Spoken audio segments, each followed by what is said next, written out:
What's up, everybody? We're back. Still remote, still on night shift for another week or two, but that does not stop the show from running. It doesn't stop the train from rolling. How you feeling today, Mark? You know what? I feel good. It's a new day. It It's is a a new new day. day. We It's got a a new game week. tonight. I'm not even sure what game. What game is tonight? The Philly, Eagles, the Vikings. Eagles, and the Vikings. That should be decent. Yeah, yeah, we'll see. Well, we'll talk about that game later. Let's talk about last week's games. Anything stick out to you? In the NFL or in fantasy? What are you talking about here? They're the same to me. Um, It's fantasy. That's what everyone cares about. No one cares about the real NFL. yeah, you know what? I was a little surprised with my own score. Um, I'm not surprised that I lost, considering I lost my first round draft pick, but I am surprised, and my quarterback got hurt. I am surprised, how bad I lost though. Um, there were a couple things that, you know, I picked the Rough Cats, they lost. I picked Dirty Sanchez, they lost. Pretty much my top three power ranking teams went down. So you might want to be lower in the power rankings than you do higher. Yeah. Sometimes that's just the way it goes. It was an odd week one, and we say that every time, but I think they said the average touchdown per week one is down like 30 touchdowns. I think it's like 80 something or something like that. And I want to say they said there was 54 touchdowns this week. So that's way down from the 80 they were supposed to have. So I don't know. Take that for what it's worth. That makes it tough on fantasy, but there is some people that scored some points. Um, it looks like hodgepodge of nothingness. I think that's what Jeff. Jeff. He ended up with 145, so he got week one high score. So congrats to Yeah. Jeff. He's already on the plus. And then the crown holder was Jack, I think, because he won last year, and he won again.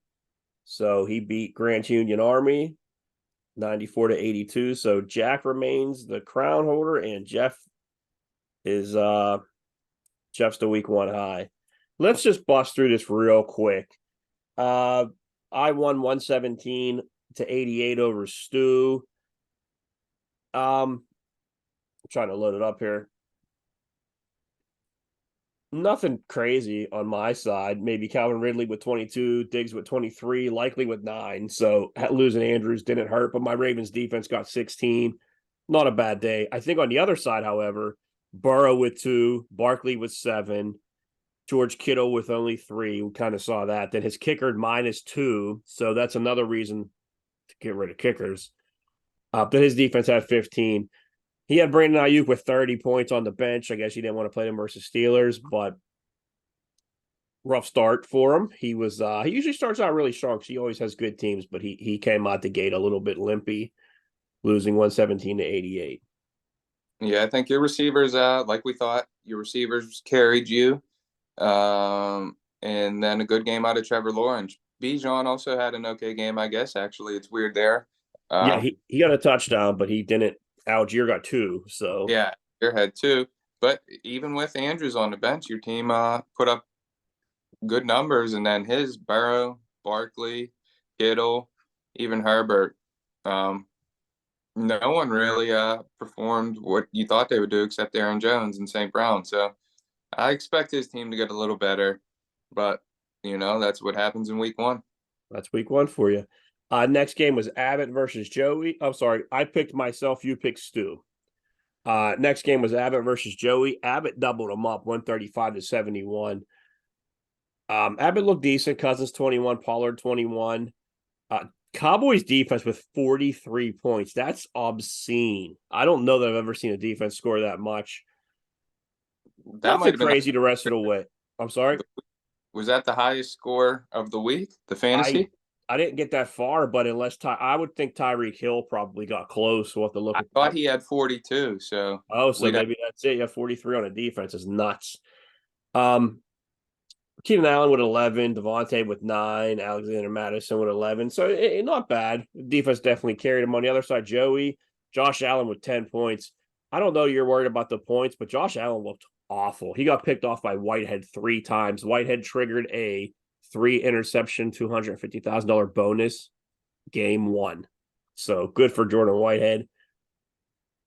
Gibbs had 7. He didn't play a ton, but he did look good when he played. Terry McLaurin with 4. I'm not a big McLaurin guy. The thing I am shocked about is Christian Kirk with 1. Clearly, he's number 3 on that team now, so that might Yep. be an issue later. Darren Waller with 5. Joey had a decent day out of his defense, 18 out of the Niners, and then nothing really to speak home about. He still has Cup on the bench. I I think he has a couple things to worry about.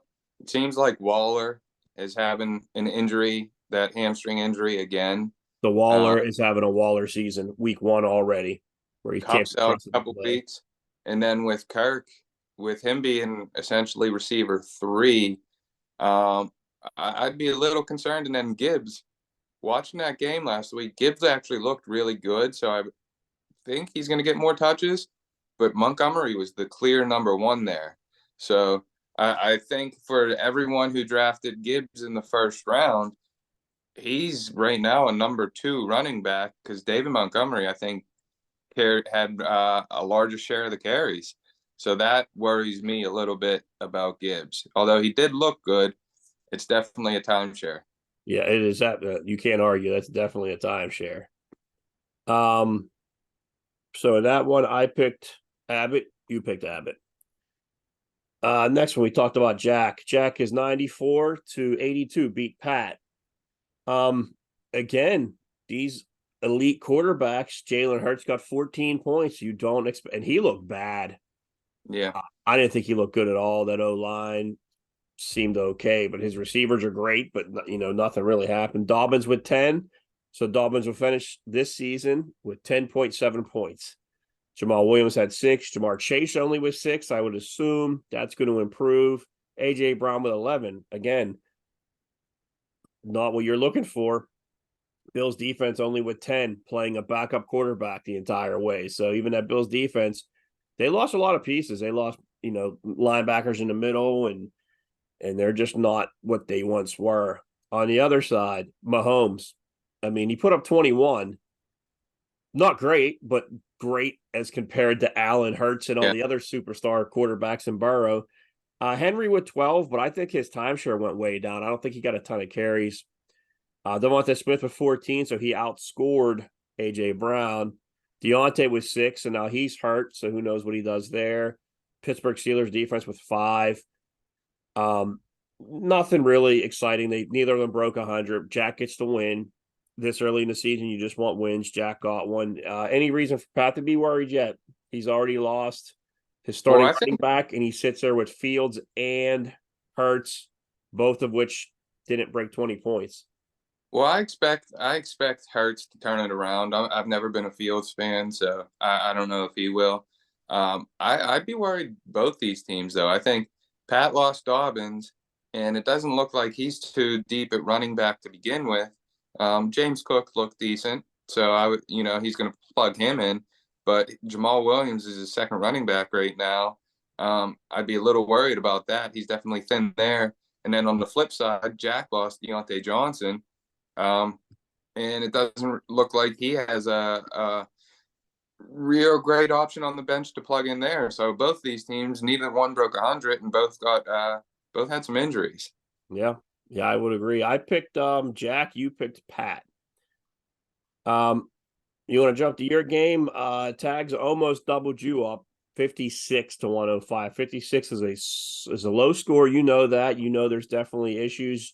I think your main issue is your early round. Well, not early round quarterback. Your late round quarterback is done for the year after 4 plays. You got 0 out of Rodgers. Najee with 4. He didn't look good, but I can't. I'm not going to bash Najee for not looking good versus the Niners. Fred Warner is just elite. Dalvin Cook with 7. You probably want to see more out of there, but again, he went against that Buffalo defense, and they had Zach Wilson, so they probably moved up to stop Cook. Metcalf with 12. His projection was 13, so he's right there. Geno Smith looked absolutely awful, so I don't think you can worry about Metcalf yet. Debo with 8. I think you're gonna. I've been saying this a lot, but I don't. I just don't love Debo. They had an offensive explosion, and Debo only got 8. No tight end because you lost Kelsey, and I guess you didn't want to kill anybody on your bench. The thing that's weird though is DJ Moore with 3.5. They scored 20 points, and they were in a shootout a lot of the way, and he only got 3 points out of it. I don't know if that's just poor coaching because the Bears are just awful at everything they do. Other side, Daniel Jones with 3 points, Damian Pierce with 5, Tyreek Hill with 42. So there you have it. It looks like Dallas defense was the number one. You didn't play a tight end. Tags did. He played Dallas Goedert. You guys tied with 0 each. Sky Moore got zero point 0.4 points. The only thing that really did good for him is he got a big day out of Tyreek Hill and a big day out of the Jets. He could have beat you with those two, but he started a full roster and only got a handful of points more. Coming from your Tags broke 100, so you're okay with that. What about you sitting at 56? What do you think you need to do to right the ship? You know what? I thought I made a couple moves this week that I'm happy with. In this game, I didn't start a tight end on purpose. I didn't want to cut anyone going into week one. And after the Thursday night game, Sky Moore only scored zero point 0.4. Kelsey had 0. So we essentially were each down one player. So going into Sunday, it was even. So I kind of justified it, not picking up a tight end, considering that we both had one guy go on Thursday, and between the two of them, they only scored half a point. Mm-hmm. And then if you look at it, actually, between my flex and tight end and his flex and tight end, I actually outscored him. So what really hurt me is Rodgers going down. I am a little bit more concerned about Najee now. Not that he didn't score a lot, but I saw Warren on the field more than I expected in that week one. Yeah, Warren was on quite a bit. And Same, also even McFarland, he played a bunch. He played more snaps than I thought he was going to. same thing with Delvin Cook. The Jets signed him to a decent 1 year deal, and I don't know why they pay him what $8 or so million to back up Breece Hall, because Breece Hall looked really good. Mm-hmm. So I was expecting Hall to be out a little bit more, maybe 4 or so more weeks, and they ease him back in. But Hall looked really good, and it doesn't make sense to pay a running back that much just to be a backup. So Especially they're one Cook, of the only teams paying running backs at this point. yeah, Cook concerns me a little bit. Debo and DK don't. My flex I kind of like. As long as Kelsey gets in healthy, I'm good there. And I do actually, as much as he might have had the worst fantasy game ever last week, Kadarius Toney, I still like him being on the roster. He had a decent amount of targets and just he dropped the ball. If he catches the ball and he scores a touchdown, he's probably a top 12 receiver this week. He just could not catch the ball. So I think they're going to give him 1 or 2 more weeks of chances before he's completely out of it for me. Yeah, that one drop was he tipped it for a pick six, and I don't think they're thrilled about that. No, not at all. And that's the thing. Like everyone was high on, Sky. Kadarius Toney actually outscored Sky Moore by a tenth of a point. One got zero point 0.4, the other one got 0.5. So somebody in that KC offense has to do something because Mahomes is still there. And Yeah. I think those are your two top receivers. And once you So, get Kelsey back, that changes everything. yeah, out on those guys yet. And then tags team, I would be Tyreek Hill looked awesome. I'd be a little worried about Garrett Wilson because if he doesn't, that catch he had was awesome. But if he doesn't have that touchdown catch, I think he only had about 37 yards. So I think the reason everyone was so high on him is because he had Rodgers at QB. Yeah, Now Rodgers with is going to unlock Wilson, him. yeah, and then tags. I did read that Jonathan Taylor is going to play after the 4 weeks on the pup list, so maybe he gets something there. He does have Breece Hall, but I'm a little more. I'd be a little bit worried about his receivers now that Rodgers is gone and Sky Moore didn't really do much there. Yeah, I agree. It's early, but there's always room to think about things. Moving to the next one real quick. I picked tags, you picked yourself. Next one was Jeff versus Tim. We talked about Jeff having the league high 145. Palmer comes in with 96, just under that 100-point mark. A lot of reason why he didn't get that 100 is Gino got 9 points. Mike Williams only with 6, and Joku with 3, Rashard White with 5. He got 16 out of his defense. Only, and I say only, 21 out of Justin Jefferson. And then 18 out of ETN. 18 shocked me with ETN. That was a good day. Josh Jacobs only with 8. So he has a lot of big names. Gino, Josh Jacobs, Mike Williams, and Joku, Rashard White. These are all guys that are supposed to do well, and they didn't. But then ETN, Jefferson, Saints defense delivered for them. On the other side, Tua, I got to tell you, I don't know what your power rankings are going Yeah. to say, but I think I know who my number one team would be right now. Tua looked great, 32 points. Christian McCaffrey looked great, 29 points.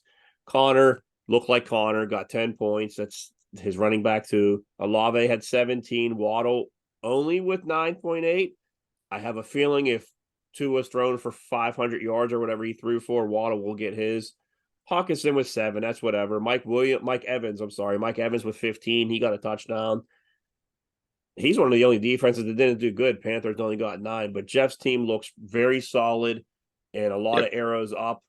I don't think there's any room for concern after week 1. I have to think Jeff feels pretty good about the team he drafted. Yeah, I think Jeff is sitting right, in a good spot right now. If he went, he bet on Miami, it seems like, and right now it's proven to pay off because Tua looked great, Tyreek Hill looked great, Waddle's going to get his. So, really having 2 people from that offense on his team looks like a good decision. And then McCaffrey, you really can't miss with him unless he's hurt. Especially with what he did in that offense at the end of last year. I think that was a great pick. Olave, he may end up being a top 12 receiver The this year. Saints put up 15 points and he still managed to score 17. So And I think then, he's clearly their number one option. We'll see what happens when Kamara comes back, but as far as receiving goes, he's that guy. yeah, I think it'll be good. And then I think Tampa surprised some people. They got the win. And you know what? Baker was the number 1 overall quarterback. So obviously there's better quarterbacks in the league, but I don't think that Mike Evans and Godwin are going to fall off as far as people thought, just because Brady's not there. Somebody has to catch the ball. Baker, he got Cleveland in the playoffs. So I think that Evans and Godwin, they'll still have decent years. And then even Jeff's bench, I was going you to say know, his bench 20 points out of Pittman, 17 out of Kyron Williams, 17 out of Sam Howell. He has a solid bench too. yeah, Jerry Jeudy and Michael Pittman sitting on it, 2 good receivers. Williams in LA, I think, is good. And then on the flip side, Tim, I think Tim's team did exactly like we thought it would. He had hit on the first 3 picks with Jefferson, Jacobs, and ATN. But then other than that, really, Williams, Njoku, White, none of them really performed. And that's exactly what we said last week. The only thing, he does have Jacoby Myers on his bench who blew up. So we'll see what happens there. And then, you know what? I wouldn't be surprised if he replaces Geno Smith with Deshaun Watson. Yeah, Monday night this week, so we'll see what his ideas are. Heading to the last game, very anticlimactic. Kurt beat Brian. Kurt with 86, Brian with 63. Both under that 100 mark. Herbert gave you 20, Eckler 26, Mixon 8, T. Higgins 0. See, that's the problem. Rainy, sloppy game with Cincinnati, and Mixon and Higgins give you 8 total. Drake London with 0.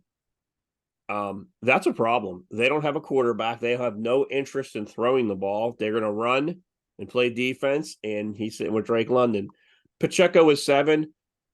Again, you talked about Najee and Warren. Well, Pacheco, he didn't get a ton of carry either. He only got a handful. And McKinnon, I thought Clyde McKinnon started would be in the there. game.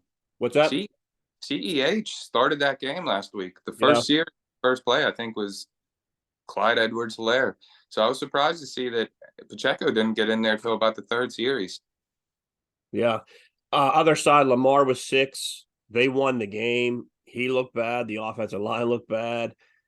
He got a new system, new receivers. I think he'll probably get better. I would hope. Chubb was 16, pretty solid day. Cincinnati has a decent enough run defense, and he's still got a chance to carve them up pretty good. Jalen Warren with 3, not a whole lot you're going to do against San Fran. CD with 9. They won 40-0, and CD Lamb got 9 points. I know there was a lot of the Dallas defense doing that, but I think there is brighter days ahead for CD Lamb. Christian Watson was 0. He was out, I believe, before the game started, and there was no change made. Kyle Pitts with 5. He had like 40 yards, 2 catches for 40 yards, but that's basically what you're getting out of Pitts right now. Sutton had 11. Dolphins had 2. Nothing. I get nothing out of either of these games, either of these teams. I'm pretty sure there'll be. I mean, name wise, there's a lot of superstar talent on both of these rosters. They just didn't pan out week 1. I think I'm still riding with. I think Bry's team will be okay. Yeah, Christian Watson seems like he's going to be healthier sooner than later. Kamara's eventually going to come back. I don't expect Jackson to have a game like that again. Kurt, I'm a little worried about because, like you said, Drake London, he didn't score any points. He's has to be one of Kurt's, starting receivers at this point. And then with Eckler banged up, if he's out any amount of time at all, that's he's out without a running back and pretty much a second receiver. So he's going to be in a little bit of trouble there. I agree. So that was wrapping up week 1. I went 6-0. You went 2-4 on our picks. So a little bit of room for improvement, but you also said that you knew you didn't do well with your power rankings. Real quick, ad drops. You added Hunter Henry for $1. Colts defense got added to Jeff's team. Alan Lazard got dropped by me. I picked up the Buccaneers for $1. Abbott added Allen Robinson for $1 with DJ being out. That's probably a good move. Grant's Union Army added Kareem Hunt for $2. Crumb Snatchers added Hayden Hurst. Grant's Union Army Luke Musgrave for $5. Crumbs Palmer got Justice Hill for $8. Grant's Union Army got Zach Moss for $9. Cup of Joe added Puka Nakua for $18. Northern Army of Northern Virginia added Josh Kelly for $21. The General added Brock Purdy for $26. You added Tyler Algier for $35. And then you also had a big trade, Dak Prescott for DeAndre Swift. So there's a lot of moves this first week. A lot of money being spent. Tyler Algier for 35, Brock Purdy for 26, Josh Kelly for 21, Puka for 18. That's all decent chunks, but a lot of times when you lose that first game, you feel like you're going to lose every game, and you got to change that really quick. I know that life, but this year that wasn't the case for me. Yeah. Okay. I'm starting this week 2 now. That's going to go to the stupid commercial. So I play Palmer. I think we're in the same division. I don't remember. I don't know if divisions did get changed. I'm exhausted. I'm struggling through this, but we're gonna get through. Crumb Snatchers versus Batting Lawn. He's projected to beat me. I'm not really sure why, but we'll get to the bottom of it. I'm gonna take myself. I think I'm gonna probably take myself every week because that's just what you're supposed to do.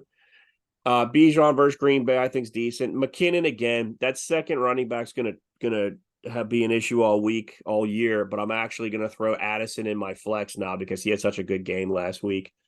Anything sticks out on his side? He's playing Josh Jacobs versus Buffalo, Justin Jefferson versus Philly.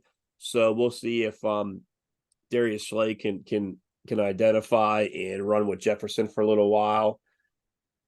Nothing else crazy. I'm taking myself. He's an 8-point favorite. Yeah, I'm taking you too. Other than the top 3 that we talked about with him, we'll see if he replaces Geno Smith with Watson at quarterback. Do you make that move right now?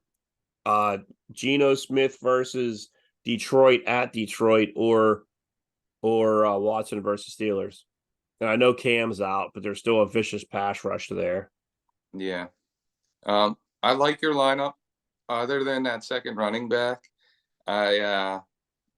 especially if Andrews is healthy, we'll see. But Trevor Lawrence might be an actually early MVP candidate. Then I like the Addison move really for you. And honestly, I know he's hurt, but if Kenneth Gainwell plays like he did last week, you got a pretty solid lineup there. Kenneth Gainwell looked really good, and then he got hurt. So I thought maybe I like McKinnon, I like Gainwell. I was hoping one of those two were going to flash, and when they did, they got hurt. Next game is okay. So the divisions are up there. Grants Union Pat versus Joey, both 0-1s. Pat's projected to win by 5. Let's break it down. Jalen Hurts versus Minnesota. James Cook versus Vegas. Who am I looking for? Jamar Chase at Baltimore.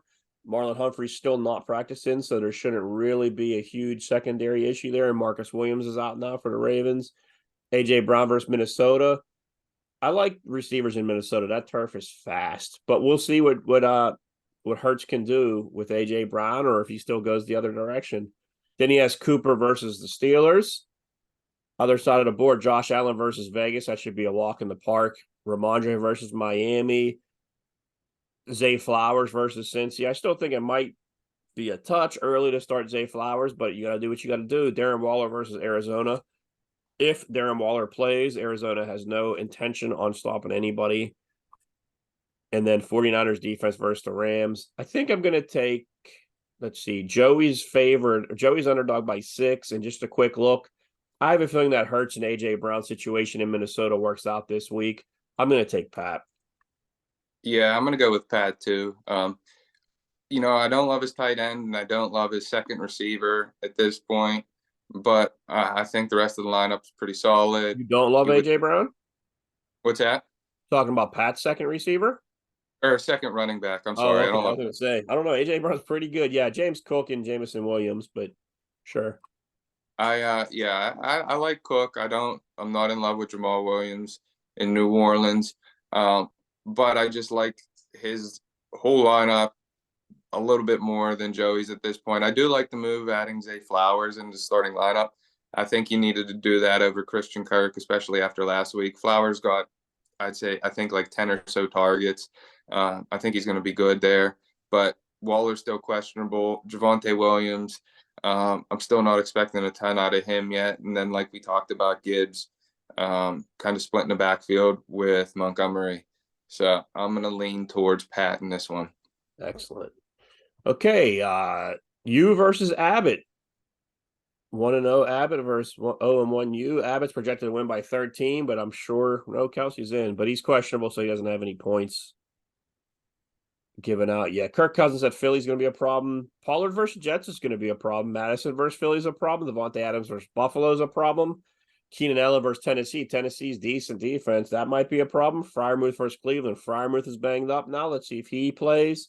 Kenneth Walker at Detroit. That might be a big thing for him. The other side, Dak versus Jets. That's tough. Najee versus Cleveland. That's tough. Dalvin Cook at Dallas. That's awful. DK at Detroit. I think that's going to be a good one.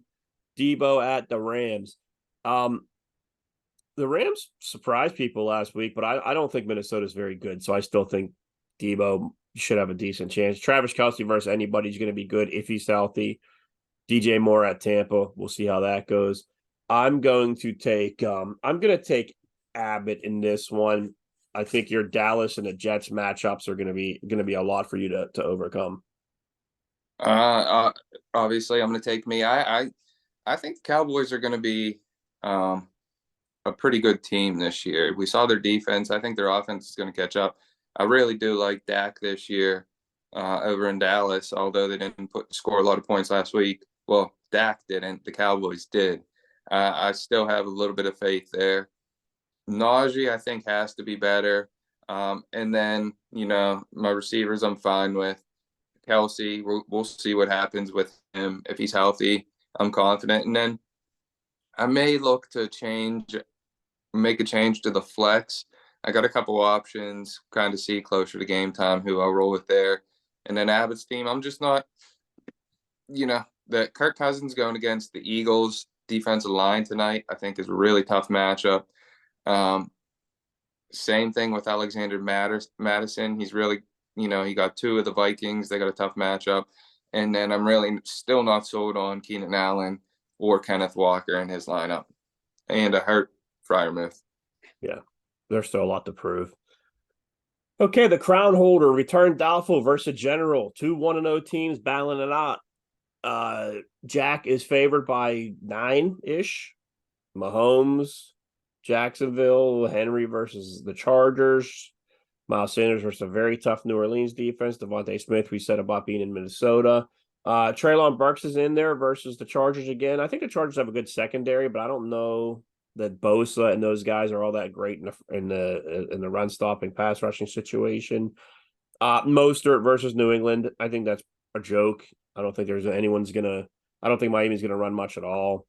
And on the other side, Daniel Jones versus Arizona. He should feast there. Pierce versus Indy. That should be a big one. Then there's Brees Hall at Dallas. That's going to be crazy. Tyreek Hill at New England.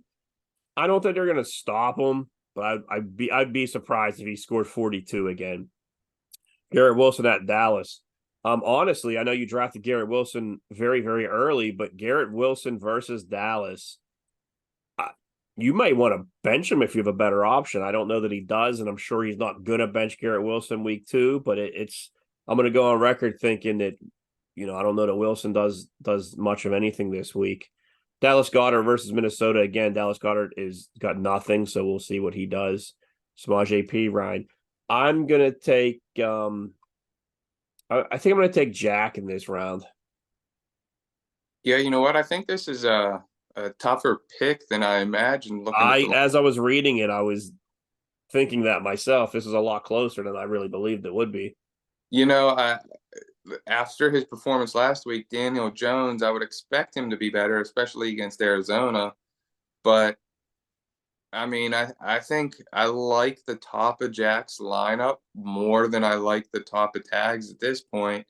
Um, I'm Dallas Goedert, I'm not sold on. Samaje Perine, I'm not sold on.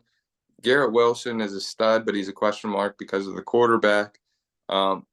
I just think Jack's team, maybe Treylon Burks and Mostert are my 2 question marks there. But I think the rest of his guys are a little bit more consistent. So I'm going with Jack. There you go. We have about 6 minutes left, so I want to make sure we get to the power rankings. Next game is Jeff versus Kurt, 1-0, 1-0. Jeff's projected to win again by 9. 2 at New England, McCaffrey versus the Rams. Connor at the Giants might be tough. Olave, Waddle. This is probably a game where I think Waddle probably takes over. They're going to probably try to lock down Hill. Mike Evans at home versus Chicago. Really good matchups. The New England might be tough, but I'm not going to question Miami yet. And New England is still springtime and ain't cold there. So, other side, Justin Jefferson and Eckler versus Tennessee. Eckler's a little banged up too, so I'd be curious what happens there. Then Mixon and Higgins are at home versus Baltimore. And Irv Smith. So he has 3 Bengals starting in his lineup right now. Since the Ravens have a decent defense off the middle, the safeties and the linebackers, but the corners aren't that great right now till Humphrey gets back. Zay Jones was a darling last week. He's playing KC this week. I'm going to take Jeff. I'm probably going to take Jeff most of the season. He has a really good team, and it's probably matchup proof. Yeah, I'm going with Jeff as well. I think, especially with Eckler being questionable, that's easily Kurt's number 1 player. Without him being at full health, I think Kurt's lineup is definitely shaky at best. I do like that Kurt added David Montgomery into his starting lineup. I think that's a good deal. But I don't really see, other than, the 2 questionable health statuses in Jeff's lineup, I really don't see any weakness there right now. Hey, game before that, Jack and Tags. Who did you end up taking? Jack. Okay. Yeah, I think Jeff is a really, really solid team. Last game is Bry versus Stu. Bry's projected to lose by 9. If you look at the advantage arrow, he has advantage at quarterback. Burrow's the advantage. Barkley's an advantage. Aaron Jones is an advantage. Amon-Ra's an advantage. DeAndre Hopkins an advantage. Kittle's an advantage. Sutton on Brian's side is an advantage, and then back to the Browns defense is an advantage, and the kicker goes back to Bry. A lot of good matchups. Burrow versus Lamar, Yep. Barkley versus Chubb, Aaron Jones versus Swift, Amon-Ra versus CD, Hopkins versus Watson, Pitts versus Kittle, Sutton versus Khalil. There's a lot of really, really good matchups. I think they're really evenly ranked. I'd love to see Lamar break out. Can't imagine Burrow's going to play bad again. I think Arizona for Barkley is going to be the difference factor. Barkley may get 4 touchdowns in this game, and then Amon Rod, Seattle, or at home versus Seattle. I'm going to take Brian. I'm sorry. I'm going to take Stu in this one. His team, he has a lot of good names, and CD Lamb's playing against the Jets. Garrett Watson versus Atlanta, and we don't still know if he's 100%. And then Chubb versus the Steelers defense. We'll see how he does there. They're going to probably, he's probably going to pound it a lot.